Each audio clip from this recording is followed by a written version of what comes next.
So yesterday I was talking about how the aging elite don't always know when to leave.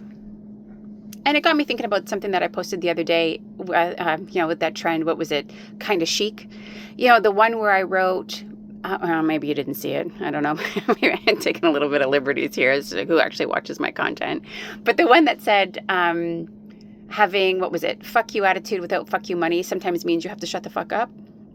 Now, I wrote that as a joke, well, sort of, because, let's be honest, there's a lot of truth to that. But I've been really thinking about it ever since.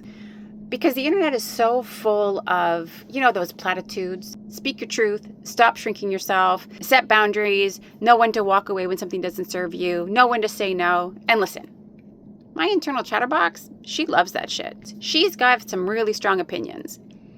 She also has some boundaries. Now, some of you who know me will say those boundaries aren't strong enough, that sometimes shit does escape my mouth. But she knows who exactly can fuck off and knows where they need to go once they get there. But there's one small problem. Because sometimes people don't shut up because they're scared. People don't shut up because they haven't found their internal voice. People don't shut up because, they're a people pleaser. Sometimes, though, you don't shut the fuck up because the person sitting across from you has something that you need. Whether that's your house, an opportunity, access, a decision that affects your life. Because sometimes speaking your truth can get really, really complicated because it comes with a whole set of actual consequences. So yeah, when somebody says, with millions of dollars in the bank, never stay where you're not valued. Part of me says, absolutely. Fuck it, I'm on board with that. And then there's the other part of me that says, who's going to pay my mortgage while I'm speaking my truth, Susan? And that's the part of this whole authenticity advice that you get that I think people don't talk enough about.